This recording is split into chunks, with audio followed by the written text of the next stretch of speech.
everyone. Happy Friday afternoon, and welcome to this artist panel between 5 Canadian artists who all have work in the exhibition Crossroads, which is on exhibition in the Main Gallery at the Art Gallery of Southwestern Manitoba until November 12th.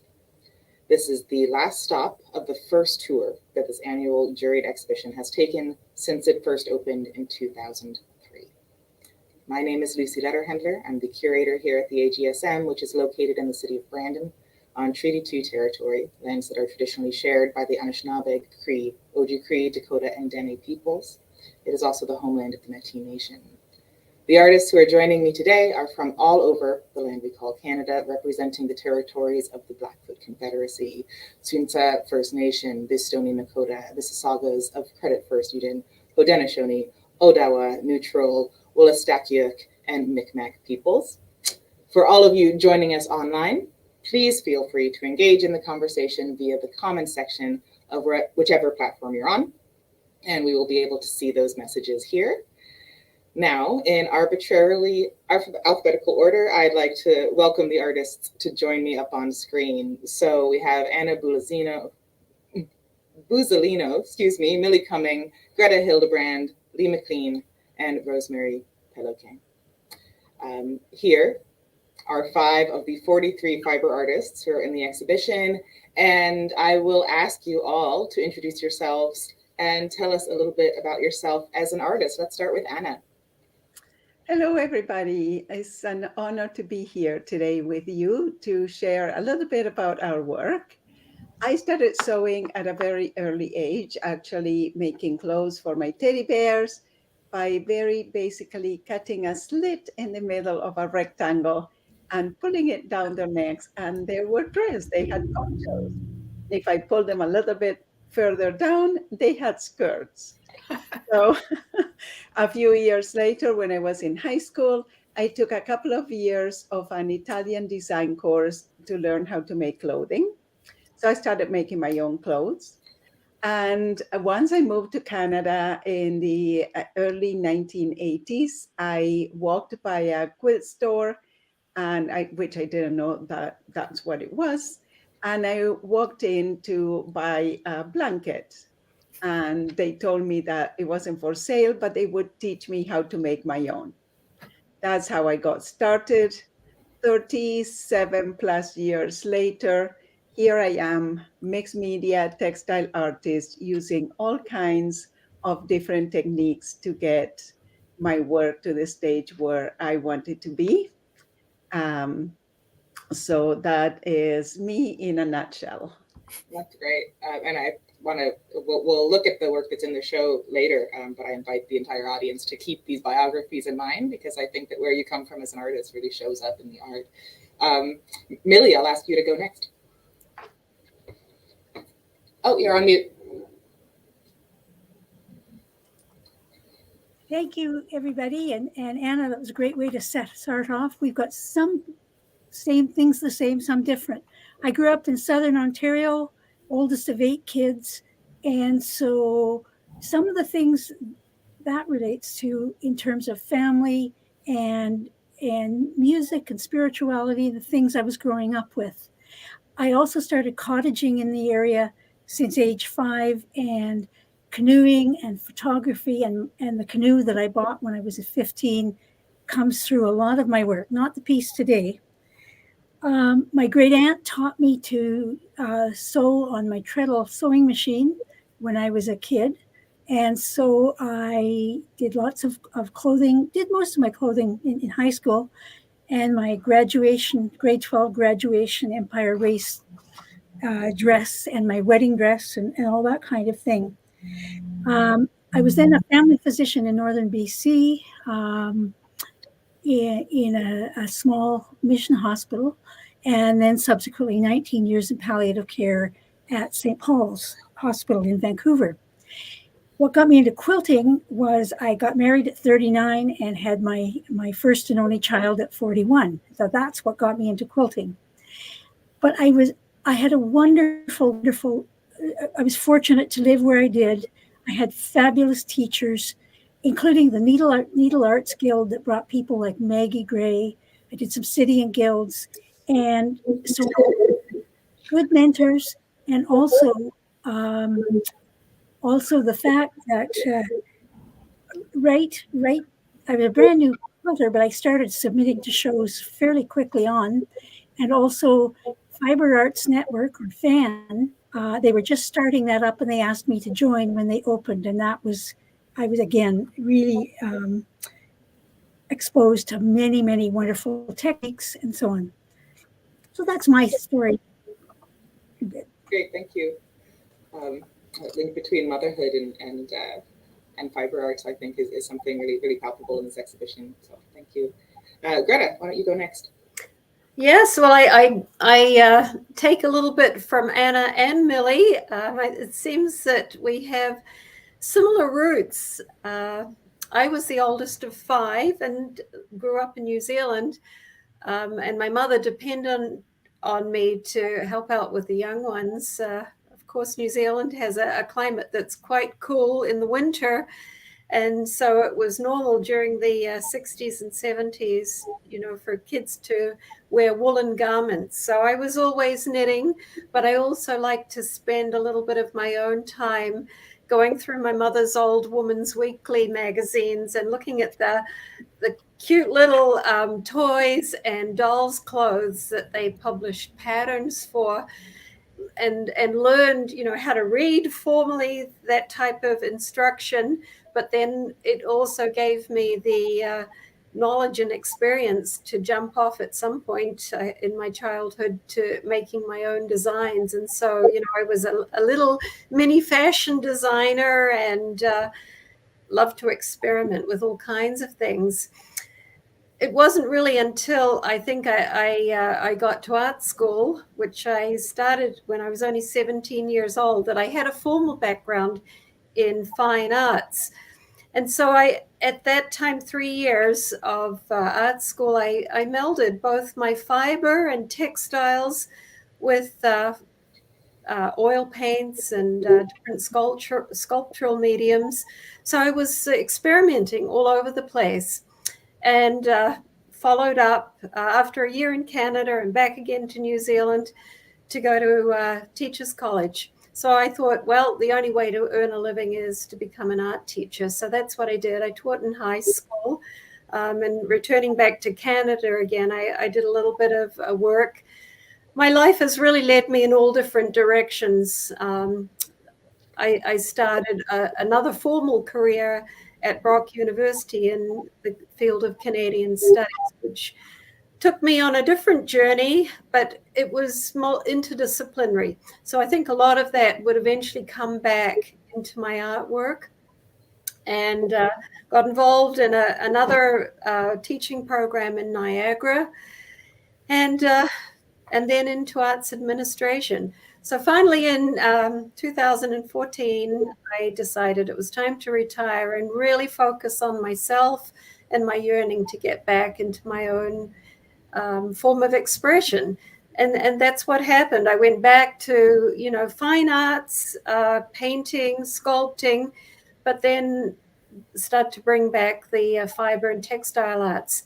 And what I'm doing today, a lot of, and you'll see in my work, is needle felting using a variety of fibers. Of course, wool is the basis, but I incorporate silk, man-made fibers, plant fibers. I'm experimenting depending on what the subject matter demands from it. So that, in a nutshell, is where my art career has come from and where it is today. It's a lot of learning and teaching and learning and teaching and learning. That's right. It's circular. It just keeps growing out of what was there once and learning more and building on that. Yeah, and all starts with cold winters. That's right. And wanting my own time away from my other siblings in a little wee warm corner, experimenting and learning. Yeah, great. Thank you. So Lee, tell us about yourself. Yes. My name's Lee McLean, and I'm from New Maryland, New Brunswick, and I am a native New Brunswicker. My professional career was in software development and managing, supervising, and in accounting. So I came from a pretty technical background.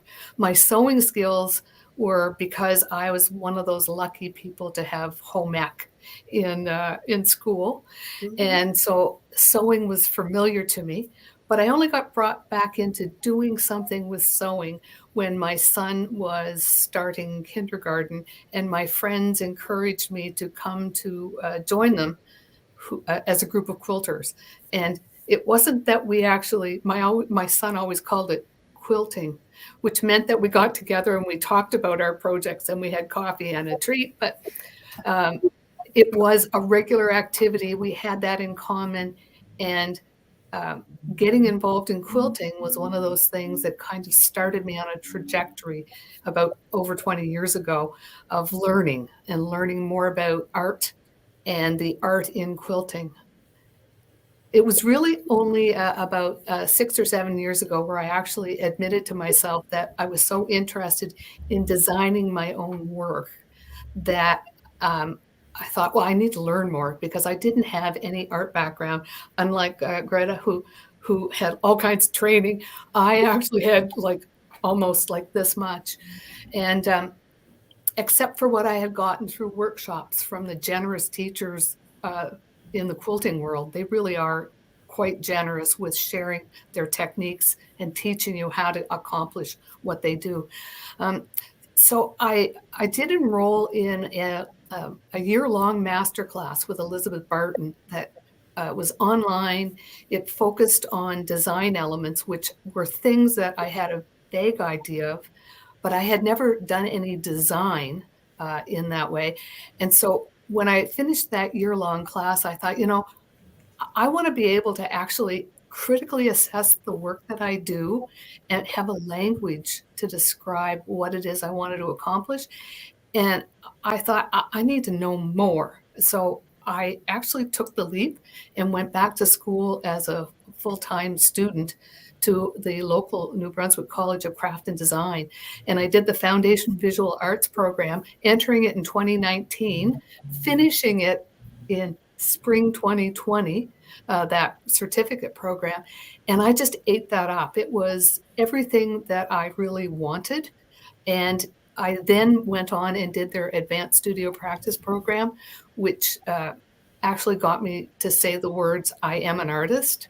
I realized I felt like an imposter up until then, but having gone through that process, I realized, that is what I want to do, and that's where I am. So I think I've described how I got to where I am right now, and I do call myself a textile artist now. If you had asked me that 3 or 4 years ago, I wouldn't have said that. So I consider myself an emerging artist, and I'm having a really good time. Yeah. It's amazing. It's universal that the difficulty, the barrier of self-proclaiming. Self-proclaiming. Once you've done it, it's easy, But, yes. Yeah. Thank you so much. So, Rosemarie? Lately, when people ask me, how long did it take you to make that piece? My answer now is 60 years. Yeah. And it's because of everything that I've gone through, and all of that is in each piece. From the time that we were young, I always remember that we were at the table. My mom would always be making what the latest craft was. She would always make her spin on it, change it, and make it her piece. And so we were at the table either drawing or anything like that. Since then, I've worked for Parks Canada for almost 30 years, and in heritage and outreach. And so my connection to ecology. I also worked for La Société Franco-Manitobaine, which was very much a need for being part of my culture and telling other people about it. I've done my bit for equality and ecology in the world by raising 3 kind, thoughtful, and creative sons. And I've done dyeing, spinning, weaving, painting over the years. And at one point about, I guess, 8 years ago, I was looking for a new medium. I knew I was going to make faces. And I didn't know what medium I wanted. The tools that I had used with wool were in the garage. That was BK, Before Kids. And before the house was full of musical instruments and kept. That's basically, if you sat somewhere in our living room, you sat at an instrument. So I had decided to do mosaics, and then went to a class with my sister who had signed us up to wet felting class. And so I went along. I did not like it at all because I just could not feel the wool. But the last 10 minutes were, here is what needle felting is. Here is what dry felting is. And I knew that was it. This is what I'm doing. This is what I'm making my faces with. Right. And at first, when I was doing my faces, it was a statement against ageism, because I love old faces. I love the jowls. I love big noses, all of that. And also the point was to, instead of looking at screens, to look at other people's faces. I was inviting people to look and see all these wonderful people that were around them. So yeah, that was my start in needle felting and wool. Thank you very much. I'm wondering, we'll stick to the plan. I was saying maybe we should skip right ahead to the work that's in the show, but let's have a bigger talk, and then people will be reminded, because I think all of these stories are really so represented in the sampling that we have. So I did want to start us off talking about really situating fiber arts in contemporary art, right? Because your stories all have to start with learning how to actually do it, which isn't necessarily true for other plastic arts, for painting and drawing. It's people can just kind of get obsessed until they feel confident enough. And obviously there's lifelong learning, but it's not like once somebody becomes a master painter in the style of the old masters, suddenly they're a crafts person, right? But somehow this thing that still has all of these practical skills continues to be compartmentalized as craft as opposed to fine art. Where do we find our own work on this continuum? I'll start with Rosemarie and go backwards, I think. Well, it's interesting because I often don't find a category when I want to enter into art juried shows. And at one juror's talk, I went to chat with him afterwards and told him that. And basically, that's how I feel, how he answered me, is that just keep putting it out there and people will catch up. Just pick a category, put it in there, put it out there, and if that's you, then great. And at that time, he was talking that the most exciting art that he saw in Canada was in ceramics. And there's a nod to, oh well, it's fine craft, instead of just craft and that. And there's that connection to women who are often not portrayed in galleries, and if it's women's work, then it's demeaned a little bit.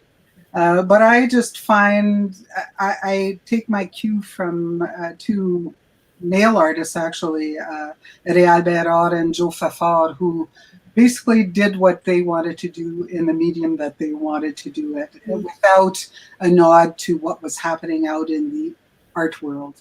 And that's how I feel. I have a story to tell.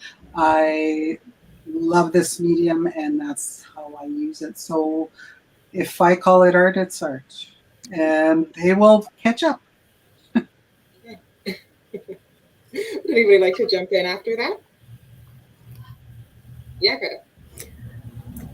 I'd like to add to what Rosemarie is saying, that the medium you choose, shouldn't have any relevance to the outside world.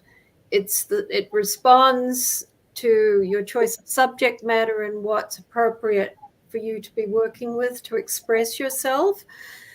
Growing up in New Zealand, I want to say that during the 70s, fiber and textile art was part of mainstream. And so I think there is a cultural basis to it. I think North America took longer to catch up. North America, I think, was very much influenced by what was happening in New York with Clement Greenberg and the high art scene there. And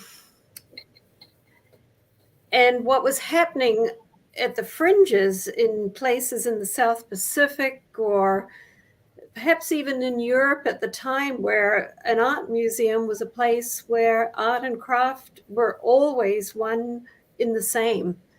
An artist had to have craftsmanship behind their work if it was going to be valued and have a continuum through history. Whereas now what was happening, there was a rebellion after the 2 world wars that artists who had gone, sometimes through formal art training, rebelled and decided that the academy was no longer going to be part of fine arts.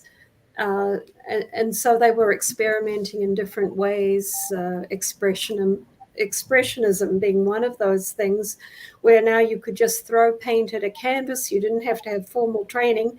And through people who could then put you on a platform where you could show and sell your work, you became a famous artist. And so now there was a lot of conversation and controversy between one and the other. And I think, that could be part of what was at the root of putting fine craftsmanship and art expression as one and the same, I think, to the side, and not holding it in as high regard. But I've always fought against that right through my career as an artist, wanting to actually bring that up as a conversation in my work. Yeah, thank you. I'll pass it on to Lee. I saw your hand. I'm going in another direction. I hear those points and I agree with them.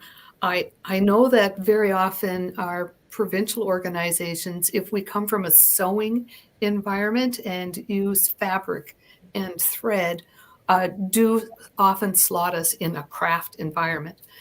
But as an artist, knowing your materials and having expertise is like learning the rules so that you can know what rules you're breaking. And when you create your art, being knowledgeable about the tools that you use and the materials gives you an expertise to leap off of and say, what if? And come up with innovation, which I think is usually what happens in the art world. The pieces that we have don't fit in a traditional, what I do is called art quilting, right? And I don't usually describe myself that way because I spend too much time saying it's not a quilt for a bed. So I call myself a textile artist. So then they ask me a different question. But I think very often we move in, you can move into art from being a very highly skilled craftsperson and asking yourself, what if, and where can I go with that? Right. Millie? I think they're both very, very true and without a question. Yeah. I want to respond first to Greta. Back to my early time, I married at 39 a New Zealander, and who also happened to be a very well-respected professor at UBC in art education and cultural pluralism. And I learned some things because I was a lot of right or left brain, depending on whether it was music or mathematics and medicine. And he helped in the very, very beginning. But after that, it was quite early that I struck out and wanted to do my own thing, even though I was in a traditional quilt build. And being in Studio Art Quilt Associates has been great, as was Fan before I moved to Ontario. I don't get really, I read lots about, is it craft, is it not? Just recently, I spoke to a quilt guild at like a trunk show, and I wanted to look and see what they'd written about me, and it said she is a fiber artist. And I thought, oh no, they're going to say, oh no, not a fiber artist, heavens. But I think that it's important to have the discussions, but it's also for me okay to say, I am whatever I am, and I'm going to keep making the work that speaks to me and hopefully speaks to others. And if it gets into an art show, great. And if it doesn't, well, that's okay too. That happens. So that's me. Yeah, I like. If it gets into an art show, then it's art. If I'm an artist, then it's art, right? Yeah, and it can switch. Yeah, Anna. Well, the other thing too that I agree with everything that everybody has brought up, but from my own standpoint, craft and art. And I know that craft has a little bit of a negative connotation because it's supposed to be, things that kids do. It's not serious. It's just a hobby. So, if you make art, then, oh my God, you make art. If you have a hobby, it's like, oh, she has a hobby and look at what she does. And she sews and she paints. But to me, every artist is a craftsman or a craftsperson. Because if you don't know your craft, That's right. you cannot produce. Yeah. You have to learn your craft to be able to produce good art, so-so art, bad art. If you're an artist, and we all here are artists, we make great art some days if we are lucky. We also make a lot of bad art.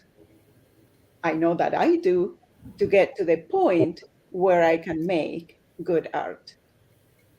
So in my case, I started as a traditional quilter. I still call myself a quilter, but when I want people to take me seriously, I'm a textile artist. Right. Because if you say you are a quilter, people imagine their grandmother's quilts. Correct. I said, oh, I have somebody who makes a quilt. You tell people that you sew, the first thing they ask you is, oh, can you hem my pants? You have had that happen. I had that happen all the time when I was in the office and I worked in the oil and gas business. Oh People my would God. come to see and I said, oh, I know that you sew. Could you change a zipper? I said, no, I can do my own. I'm not going to do yours. So no, that is not what I do. And in the past 2 or 3 years, I've moved further ahead and become a mixed media artist. Fabric is still a huge part of it because I work on stitch pieces to which I add other media, imagery and papers, but I still start with fabric. So to me, craft and art is a happy marriage of both of it. I think still, like Greta mentioned, I think we are still a long way to go in North America to get Right. our kind of fiber art seen as textile art. Yep. But I think in the past 5 years, there's been a huge change and move to being able to see what we do as textile artists, art quilters, mixed media artists, seen as fine art. That's interesting that the two international artists are the ones who have this perspective of, is it different, do you find, elsewhere in the world? I think Europe is way ahead of us. As Greta said, New Zealand is ahead of us. I think Europe is way ahead of us. If you see the work that European artists are making, we are talking always about textiles, okay? It's amazing. It's outstanding what they do. And I don't know if it's because of the access to materials, and they make do with what they have. But I think it's very cultural too. There's part of culture. If you look at the work that comes out of Japan, for instance, they have a different culture. Yeah. We, as in North America, have this, people ask you, how many quilts did you make last year? And if you said 2, they look at you and say, oh, they don't take you seriously. People in Japan take 3 years to complete one piece of work. It's all either made all by hand or is made of a gazillion little pieces. So I think that the work that we do is very cultural, regional in a way. Depending on where you are in the world, you may be influenced to do different types of work because you are surrounded with people who do that kind of work. And it's the availability of materials as well. In New Zealand, I grew up, wool was the staple economy, as the world still believes. There are far more sheep than there are people living in the country. Things have changed a lot, with technology now, of course, but, it's still a stereotype. And my mother, being Polynesian, brought a lot of influence into my work too. She was, loved basketry, and she sewed because she learned those skills at school, and so did I. And, if it's part of a formal education going through school, of course, then it's valued. If it's not, I believe firmly, as an art teacher, what we teach our students has longevity. If they don't do it themselves, at least they will appreciate it as part of the culture. If it was never introduced to them, it will not even be important. If you go into politics and you have control over how money is spent, and crafts and art were never part of your school experience, why would you give any money to it? Right. Because you came out just fine, so why would I? Right?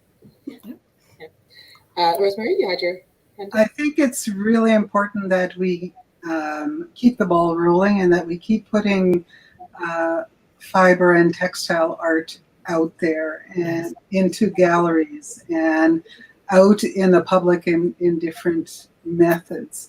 I find lately that it's wonderful to capture the imagination of people when they say, that's made of what? Right. And it's made of wool, and they look closer, and it just kind of throws them for a loop, which is great, because then it's that it's sowing the seeds of, there are different mediums here that you can use, and why not? And why do we actually choose that medium also is very important. For me, the needle felting is a metaphor on all, if we want to bring it back to women's work, is, all those little things that we do every day in our community, for our families, at work. And it's just like all this work that is cumulative and can make changes in the world. And so the medium itself and the technique itself for me has a lot to say, as well as the story that is portrayed in the piece that I have. Right. And you can do that with textile and all the sewing, and each little stitch, is something. It's a metaphor as well. I do want to talk about, excuse me, women's work, because the exhibition doesn't come with pronouns, but at face value, it's entirely women artists. So at least vast majority women artists. And thinking about, Anna, what you were saying about Japanese fiber artists, and Greta, what you were saying about different industries, is maybe that connection between the sources of the materials. right? Maybe that the connection to the land, to the labor, and then to the domestic is what gets lost in North America, where if you're going to the quilting shop, there's no moment at which the hard work of dyeing fabric, for example, has been acknowledged. Does anybody want to comment more on this, the gender distinction? Well, I think predominantly, if we are talking about quilting as a traditional art, it's been predominantly female. And in the last maybe 10 to 12, 15 years, you are starting to see more and more men come into the fiber arts. But if you look at men's work, it's amazing, because if you look at their backgrounds, they are always the majority, I should say, and I'm not stereotyping or anything, but they come from very straight, rigid backgrounds. They are either engineers, they are graphic designers, that all of a sudden they start trying to produce work in a different medium, that, you know, their engineering maps and designs or their graphic designs, and they bring all that. So I always find it very interesting, because I find men's work extremely interesting, intricate, and complex. Mm-hmm. And just to add to that, Anna, it hasn't always exactly followed that way. During the mid-1800s in Canada, and right here in Niagara, there was a real tradition of men in the weaving industry. The first looms were invented by men, the jacquard loom, for example, and some very intricate, amazing work was done by them, because they could make a living out of it. And it's always been traditional for, you know, men to spend the majority of their, you know, most of their time earning that money to support their families. And so, you know, perhaps that's how it plays out into the 20th century, and it takes them in a different direction, because they go into factories, into professions where there is money to be had. And so a lot of the experimentation or the homemaking skills then fell into the hands of women. We have things are changing. I want to comment on this this note from Deirdre, who's watching online, about this the consequences of this distinction being that in this culture, perhaps we don't put enough priority on creating beauty in our own lives. So I think that's a really nice point as well, as far as wellness. Lee, I'm sorry to have interrupted you.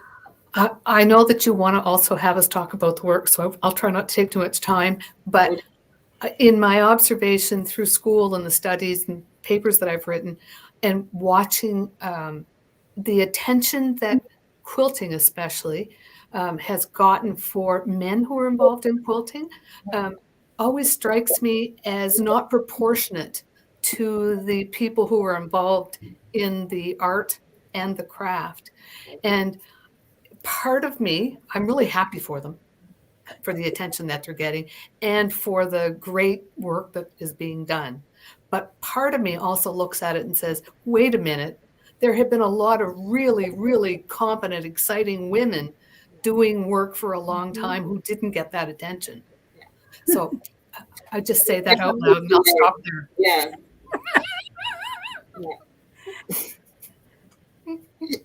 I'm decided to extend this for 2 hours. We're going to get right into that. I'm just kidding. Yes, Rosemary. Well, I just wanted to add, when I heard that it was men that designed looms, when I was at it was an artist residency at Custom Woolen Mills, that's where I started making hands.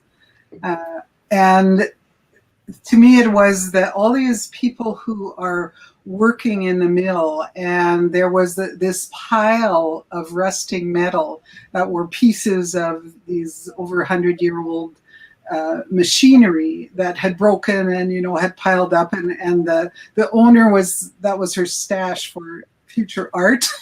And she let me take a few pieces from there.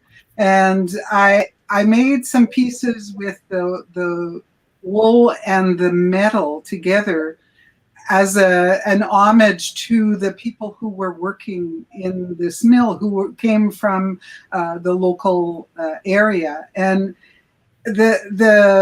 here I thought this was an homage to people, and some of their reactions were that, oh my God, this is about accidents that happened here, and, you know, the metal is part of the hand and that kind of thing. And it just goes to show that when you're working with people and with material, they give to the piece as well, and see it from totally different eyes than what I see it, or my intention of putting it out there is.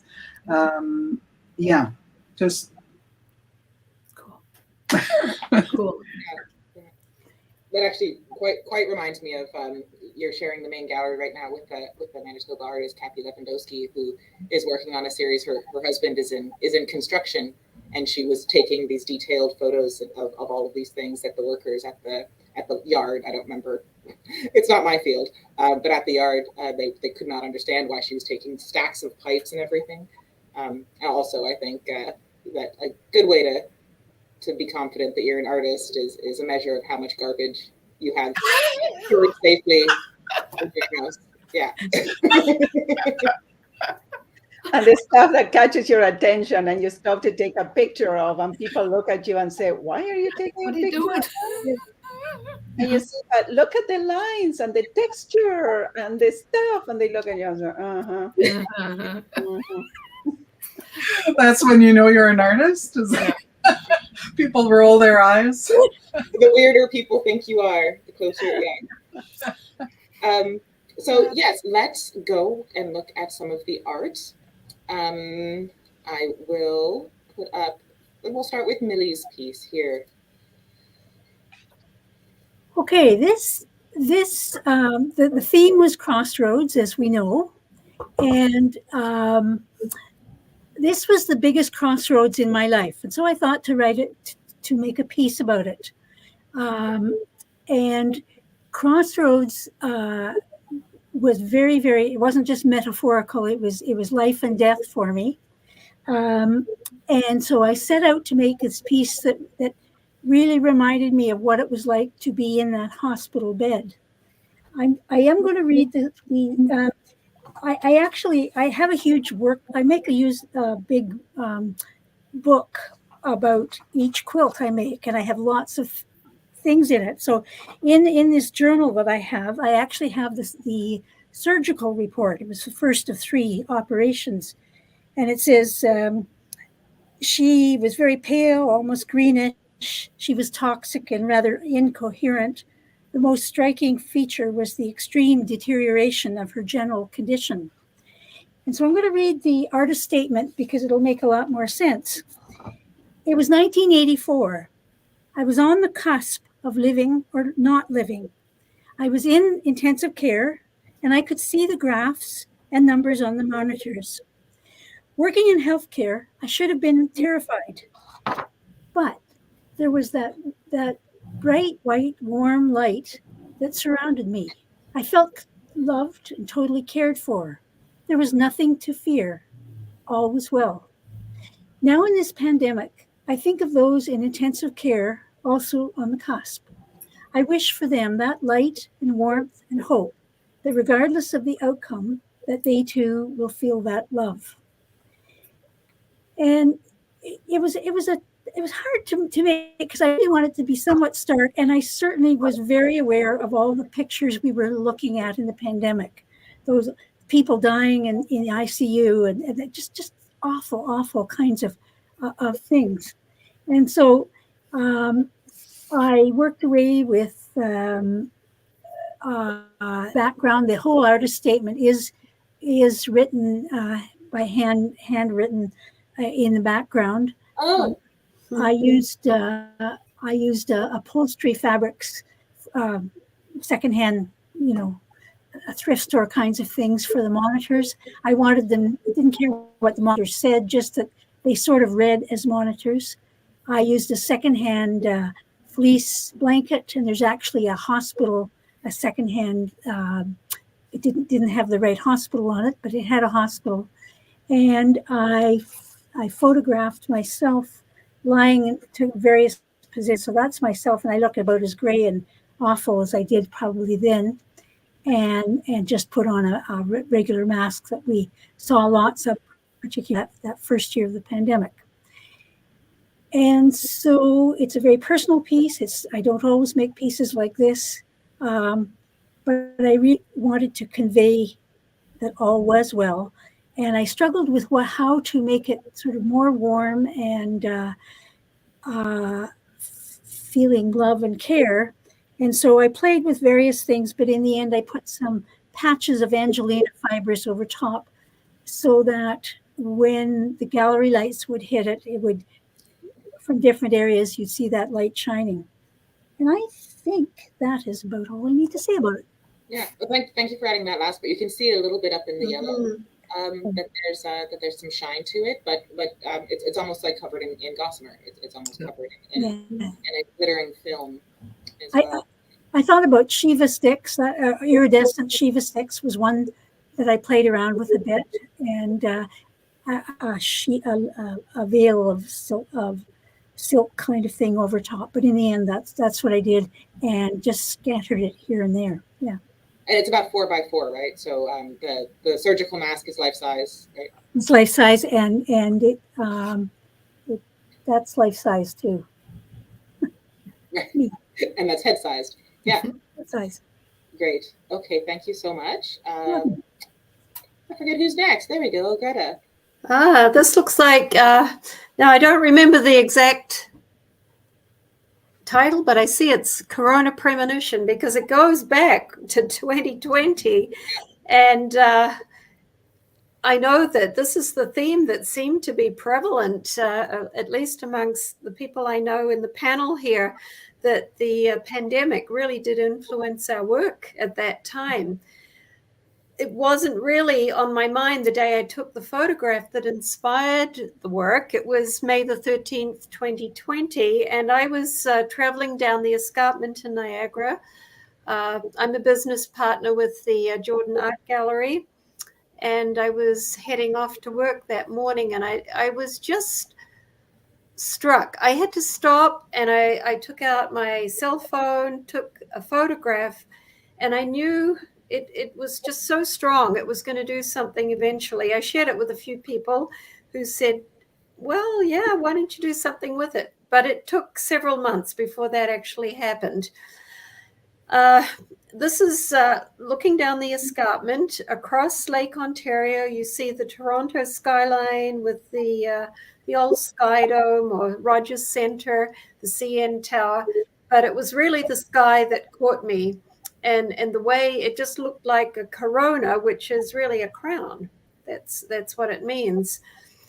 And it was a crossroads of what was metaphorically taking place at the time. The SACA, Studio Art Quilt Associates, the international group of art quilters, was about to meet for its international conference that week, cancelled.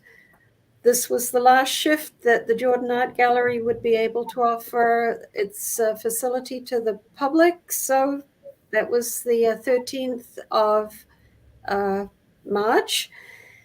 And so a crossroads in all our lives and the unknown that was to come. But if you look at it physically, it's 17th Street that runs past some of the well-known wineries. It will lead down to the lake shore. So there's a crossroad, an intersection of two very important roads. The lakeshore runs around the periphery of Lake Ontario on the Canada side. And so there's a lot of history tied in with that as well, the vineyards being part of the economy of Niagara. But the coming to be of the actual work would evolve later in that year. It was also, we moved house. Our home actually sold right at that point in time too. And we moved to Lake Erie. So, personally, it had a relevance as well. So that was the inspiration behind my work. And this is also a very substantial piece. Yes, and as Millie had said, using used fabrics, it was a large piece, 60 by 45 inches. So I had to set up my big 6-foot tables side by side. In needle felting, you have to support the base with some kind of resilient base, such as sponge. So I took all of my outdoor cushions and I grouped them all together, and they were sponge, so the needles could actually go into that. And I formed a big surface that I could use.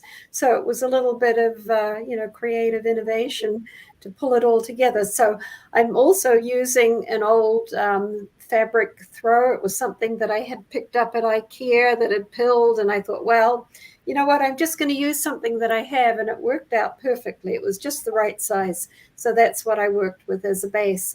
And then finally, to finish it all off, I backed it again.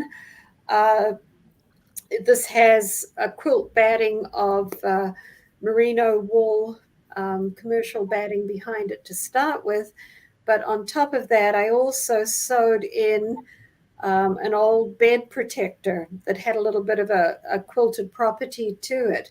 And that anchored everything, and I could pull it in, because when I'm working with my needle felting itself, I'm not stretching it on a hoop. So the exact size and the shape of it can be a little bit distorted, but it's in the finishing that everything is pulled in. It'll be stitched through with an anchor on the back that will secure it and make it, work the way I want, the dimensions. That's if it's going to have rigid edges. Sometimes that's not the case, but in this case it was.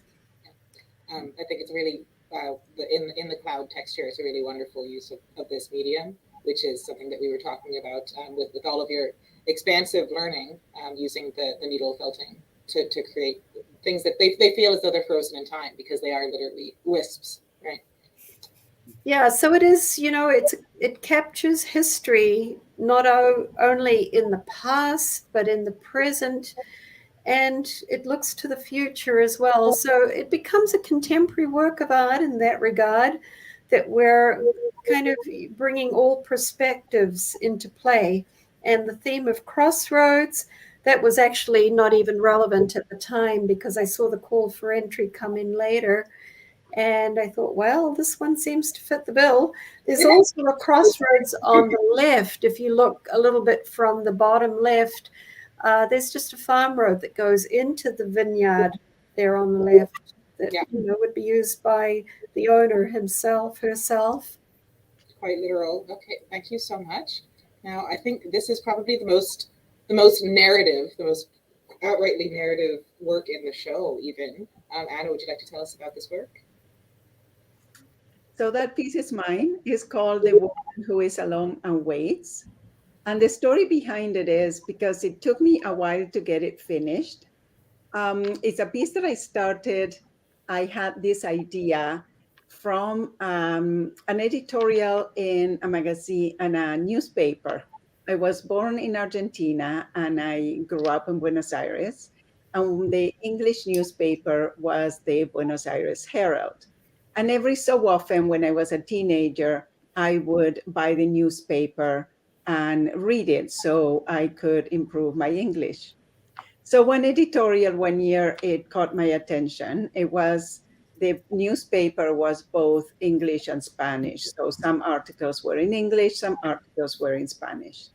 This one was written in Spanish, and it was called The Woman Who Is Alone and Waits, or La Mujer que está sola y espera, which was a piece written in the artist statement. It says 1990, but it was early 1980s, because when I moved to Canada in 1983, I brought that piece with me. So it's been with me for a long time. And the gentleman who wrote it wrote really interesting articles. And this one is about a woman who is waiting against a wall on a street, and he is looking at her from his balcony up above.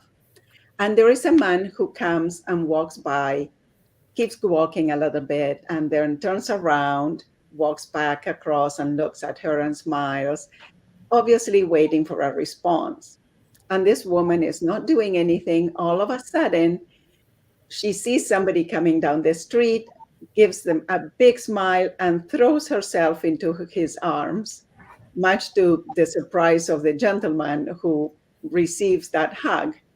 And they walk arm in arm down the street. She looks back and throws a look to this other man, saying, "See, I'm busy, I'm engaged, I'm not alone." So the man walks with a sad look in his face, waiting for somebody who is just as alone as he is.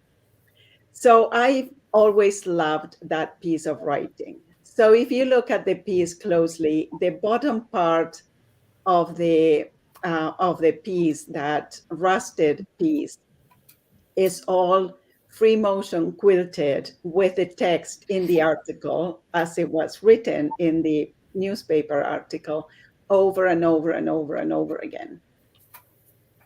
The middle part of it, the part with the big text, I created a screen with the words in Spanish that says "La mujer que está sola y espera," and rusted it onto organza. Used a screen and rust powder to rust it onto organza. So that was fused to that center part. And the top part represents the woman waiting against a wall. The top part, the image that you see, that broken image of the woman and the entire background, is a paper lamination that is fused onto a piece of cotton fabric written with a cola pen and very diluted India ink, once again using some of the phrases in the article. So the entire piece is an ode to this woman who is alone and waits. Again, I find myself thinking about this as a crossroads between a choice. Do you go one way and your life takes a certain direction, or do you pick the other way and your life takes a different direction?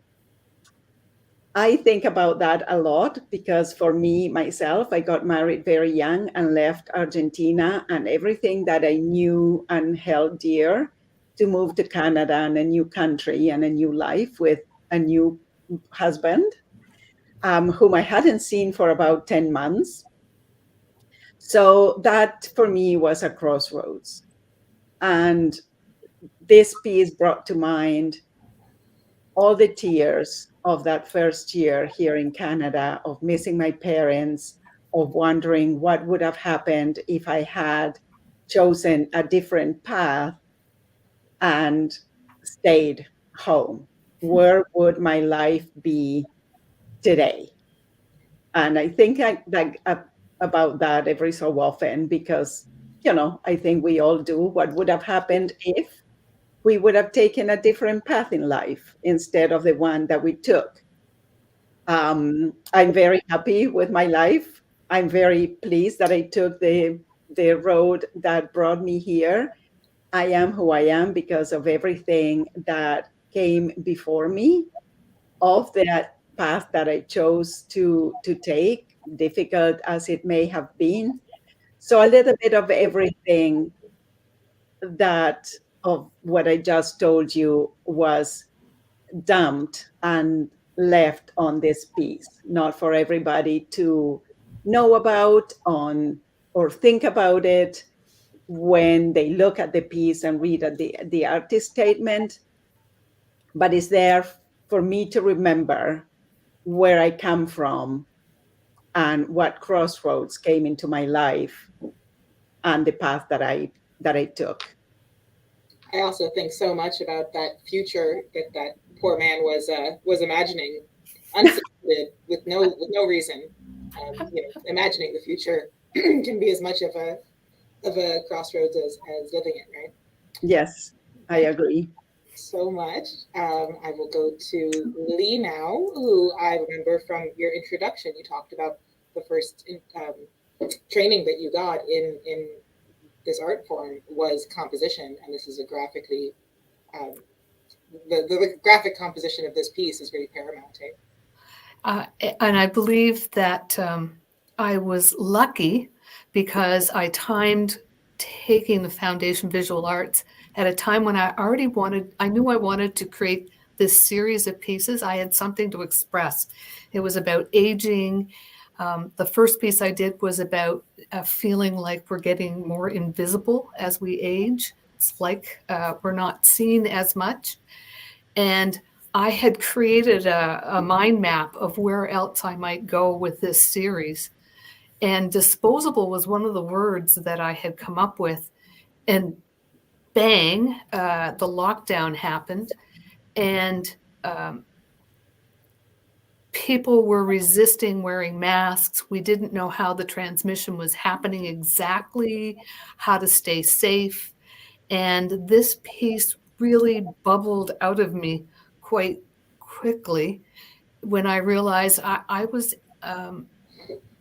angry that people were willing to take risks and decide for other people whether or not they'd get to live or die. And that was the crossroads I was trying to express in my piece, in that what my piece has on it was the most recent Stats Canada demographics.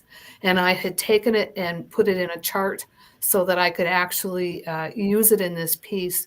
And obviously it's in decades, and the older decades are the ones that are ending up in the can. It's pretty on the nose. But it really felt right to me because I know there were a lot of us who were at higher risk who actually felt quite intimidated by the fact that there seemed to be so many people who just didn't want to be bothered with any kind of restrictions to their lives and to their mobility around, when obviously the impact of their lack of caring was death for us. So it's a pretty dark piece. And disposable, I noticed there was a lot of writing. A lot of people use text on cloth, and I was one of them. I did a whole bunch of synonyms and free motion stitched that on it. I really liked, at the very bottom, it doesn't show up in this particular image, I really liked creating the heartbeat that is at the bottom, and I repeated it at the top as the symbol of we're alive. We want to stay alive. Don't forget us. And I had a really strong reaction in the group of people who actually reached out to me to say how this piece spoke for them. And so I felt really gratified that I had actually spoken for other people, not just myself. I was really lucky. I applied and received grant funding from our New Brunswick Arts Board for this piece and the next one. I did create a series of 5 pieces on aging.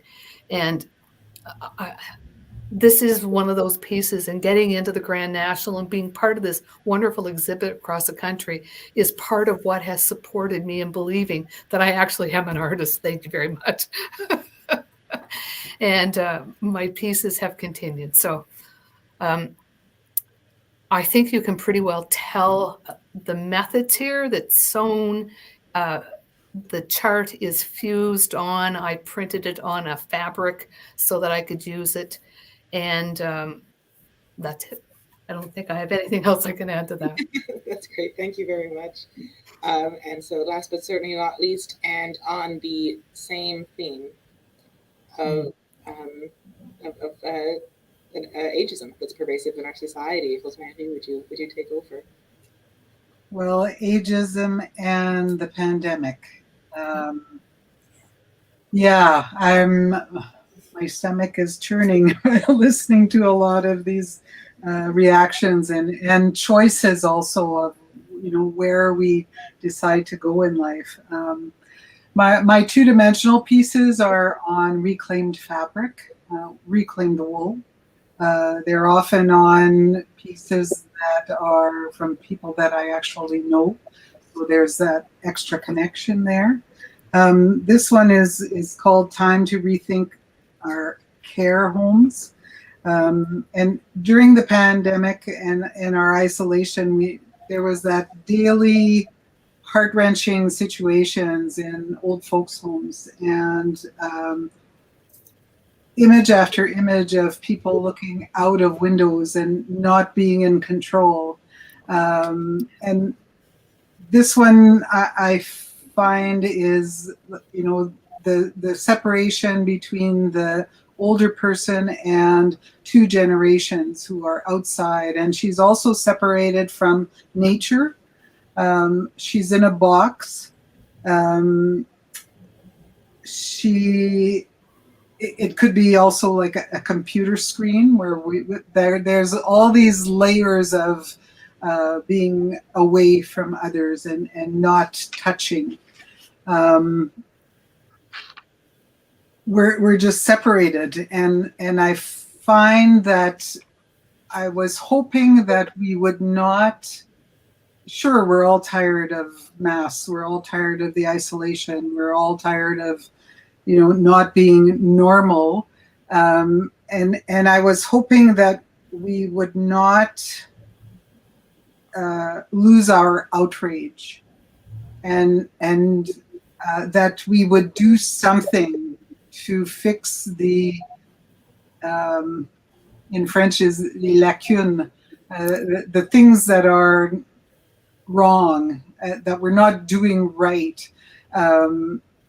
And they were so right in front of our noses, and we can't sit back and go, oh, phew, that's over. It isn't. And another thing that I find also with my pieces, and this one, is that I don't want to just put another piece that's sad and ugly and just shows the awfulness of certain things that are happening in the world. And so I did add, there is still that love, there is still that connection, no matter how boxed in and behind glass she is.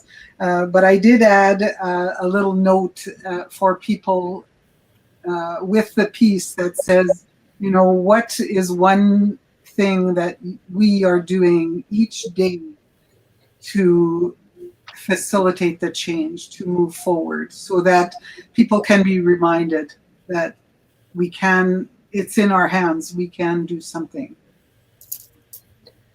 And we just have to imagine a better future. So I wanted to, as a technical note, so this is a smaller piece than the others that we've seen. What I really like about it is it looks like you've left the natural texture of the wool in the hair for these ringlets. Is that accurate? Yeah, a lot of the locks that I use come out from the piece because they're just beautiful. And there's this connection also with animals and the earth, and so that we realize that we come from there as well. So it's needle felted, but it's not just all put in. Hey, so I have this. Did they come off? So I pulled off of your artwork because that's a curator. Oh, this is from one of our instructors who has sheep here. Jerry Oliver brought in a huge bag for the children's classes, and I just had to grab one because I had no idea what adorable ringlets they actually have. Yeah. And some of my larger pieces have a lot of those, and people are just, oh, is that human hair? So, part of having the fiber art out there is educating people, and where does this stuff come from? Where does the material come from? Well, that's what I'm talking about, right? Yeah. the entirety of human existence is manifest in these pieces. It's just about recognizing your materials and that chain, right? And then finally, we were talking about sculptures and hands, and these are certainly not severed hands. Yeah, I get some reaction of, ew, that's creepy. But most of the time, people react to they want to touch them. You know, wool fabric, I don't know if the other artists feel this way, but people just they want to touch them, right? And for hands especially, this is called the seeking solace. And again, from the point of view, you know, as humans, we want to touch. A touch of a hand means so much. And for the isolation period where we could no longer touch others, I was lucky that I would just make hands. And I was holding hands all day, whether they were real or not. But it was a comfort to me. And it's a piece that shows that we often when we make our decisions, when we're at a crossroads, we will reach out to others. And we could not during this time. And we couldn't get the physical presence. We couldn't get the comfort either. And we had to find our solace in books, in gardening and baking and other things. And sometimes you just throw up your hands. And the rosary is a found piece. And it doesn't necessarily mean religion, that we would find our solace in religion, but in that we would find it somewhere, just like the piece is found. Whether we find the faith in ourselves, in the world, in religion, in books, in wisdom, through the phone, through Zoom, whatever means it is, it's that reaching out and touching. And sometimes we have to do it on our own, which again is sad. But we're resilient, just like the other thing about the needle felting, the pieces, they're so ephemeral. Like I've had some shows outside where the wind just blows them off the table. And they look like rock in certain senses and look like they should have a lot of gravitas and, you know, presence. But like life, it's just like, whew, you can be blown over by one event or by something that happens. And again, to me, that's the meaning of using that particular fiber for a piece. So. One of my favorite things about my job is that I get to touch these things. And hands in particular, because they're almost weightless, Yes. Yeah. but they're sturdy. It's like touching the membrane of a bubble and having it not pop. Cool. Yeah, it's just they're remarkable objects. These sculptural objects. Yeah. Thank you. Rosemarie, may I ask you how big they are? They're life size. Okay. Yeah, and I don't use armature in mine. It's all needle felted into place. Cool. Very beautiful. Thank you. Well, we suspected that we would go long, and so here we are. But like I said, I'm in control. So I would like to give anybody the option of saying some last words. So anything that you're dying to get out before we close up and give our thanks. Just to finish off my voice, I think I would like to say that it's also it's a great opportunity to talk to other artists who use the same mediums, because even though it's the same medium or technique, you're just totally different, and your background is totally different. But what I found very enriching also is working in collaboration with other artists on pieces. And to me, I always say that it's like 1 + 1 = way more equals 100, because you're two artists putting in something into a piece, and then it just has way more meaning. And so I'm not sure. We need to talk some more, gals, to find out if you have done something like that. And just please do it. It's great.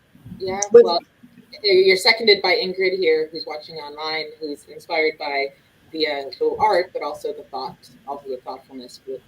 In fact, that's the topic of conversation for our Sarco Pod meeting that's coming up at the end of the year. We're hoping that we can generate enough interest to have a group of us work on something collaboratively. I've done it several times through my career, and I find it very inspirational. There can be little frustrating points, but by and large, it's well worth all the effort. I'd like to say thanks to Lucie and the whole team at your art gallery. And also, we didn't talk at all about the voice of the artist, but there were some wonderful voices coming through on every single person, and that was great. So thank you.